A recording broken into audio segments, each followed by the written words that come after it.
it's Rebecca. Thank you so much for joining me for today's video. Today's video is going to be my July reading wrap up, and these are the books that I read in the month of July. Now, July wasn't a good month for me. I still read 6 books, and 3 of them were pretty big, but in the last, since the pandemic started and we've been holed up at home, I've been reading like 12 to 14 books a month, so it seems like 6 is not that great, but it is really good. The past few months have been really good. The reason why I didn't read that much this month is because I discovered How to Get Away with Murder on Netflix. If you guys have seen that show, did you guys like it as much as I did? Because I was obsessed. Like, that's all I wanted to do. Like, in the mornings getting ready for work, I would be playing it on my laptop, and then when I got home from work, as I was making dinner, eating whatever, I was watching it. As I was getting ready to go to sleep, I was watching it, and I would even stay up late watching everything. So I watched 6 seasons. Each season has 15 episodes. Each episode is about 50 minutes, and it took me about a week and a half or maybe 2 weeks, closer to 2 weeks, to watched everything, and I was just obsessed, and I was left like I had no desire to get back into reading because I was just like, I need more of How to Get Away with Murder. But anyway, that's the reason why I didn't read this much. But I think 6 books, 3 of them were over 500 pages, so that really helped me with my reading 12 500 pages book a month. In a year. So I still did good progress. I was hoping I could meet my goal of reading 75 books, my Goodreads goals of 75 books by this update, but I missed it by 2 books if I hadn't watched that show. Anyway, also, I had a really bad reading rush readathon because, again, I just didn't feel like reading after watching How to Get Away with Murder. I was just kind of like in a reading slump after watching that show. But for the reading rush, let's do my wrap up, shall we? I read 1 book and that was for the challenge of read a book with your birthstone in it. And I was born in February, so my birthstone is amethyst, and that is like a purpley color, maybe lighter than this, darker than lilac. But I went with this book right here. This is Queen of Babel in the Big City by Meg Cabot. This is the second book to the Queen of Babel series. I read Queen of Babel maybe about 5-6 years ago, and I loved it. I remember laughing out loud, and so I was really happy to see this on Book Outlet one time, and I purchased it, and it was a good read. Definitely it was not as good as the first one. In this series, we follow this girl named Lizzie, and at the end of book 1, she meets this guy while she's on vacation, and then she moves back to New York to live with him. And so that's where this book starts, and this is kind of like a shopaholic, not knockoff, but it's very reminiscent of the Shopaholic series, and I think that's why I enjoyed the first one so much.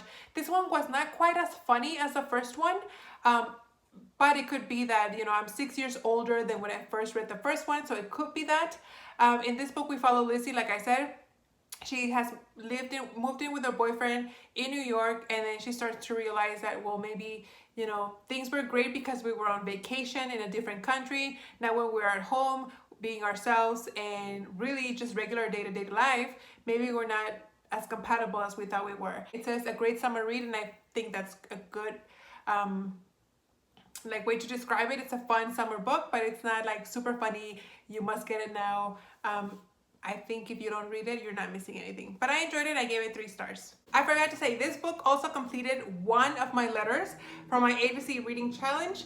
I think I had 5 letters left. Hold on. I lied. I have 7 letters left. And so this completed 1 letter for the letter Q.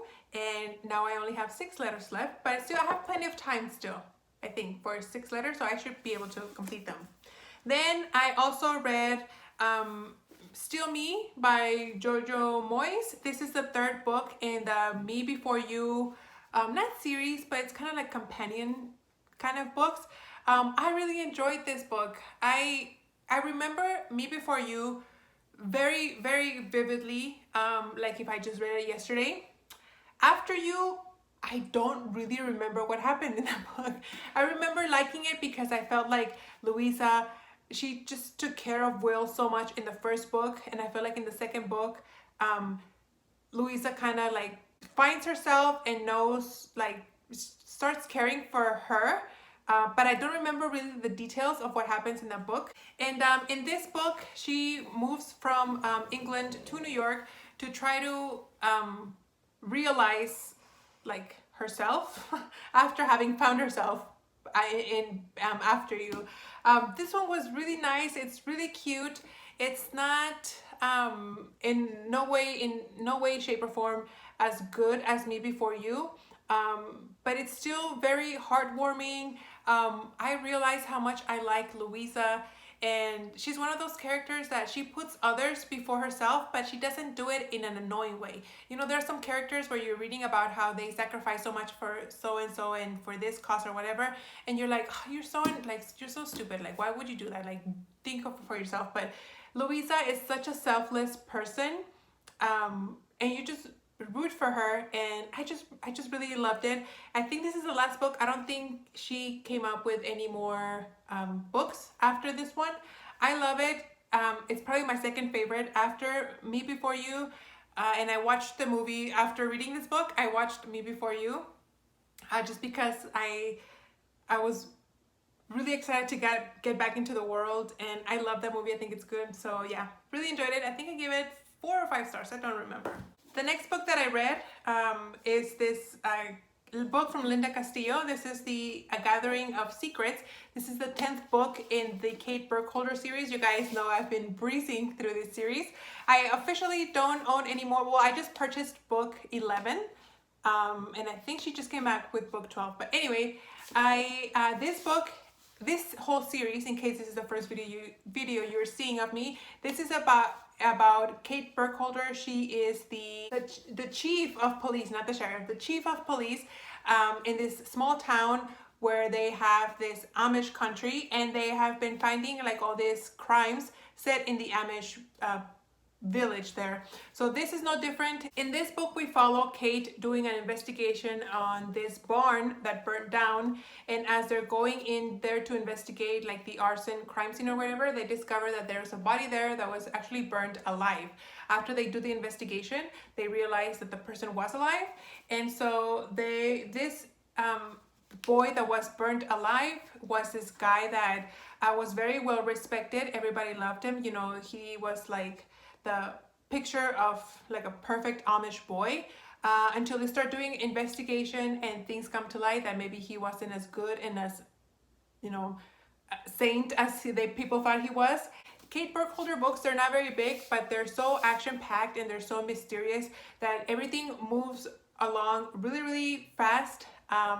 And there's no like wasted space. That's why I think they're so short, because there's no need to elaborate in meaningless details, because everything that she tells you is needed for the story, no more, no less. I really enjoyed it, and I'm excited to get book 11 into my hands so I can start reading it. And the last 3 books that I read are from Cassandra Clare. You guys know that I've been wanting to read Chain of Gold, but I'm trying to I've been rereading the whole series just so I can have the whole story like fresh in my mind. So I finished book 6, City of Heavenly Fire in the Mortal Instruments. It's the 6th book in the series. I can't talk too much about it, but this guy is a beast. I listened to these on audiobook actually. I didn't read them like by reading them. But yes, I really enjoyed this. I gave this a 4 out of 5 stars. I can't say much because it's the 6th book in the series. And then this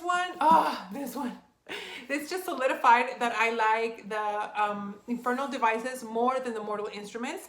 I loved this book. 5 out of 5 stars. I just devoured it. I love gems so much. I can't say much because it's the 3rd book in the 3rd and final book in the Infernal Devices. Technically, the 9th book in the Shadowhunter world. So I can't say too much about it, but I really loved it.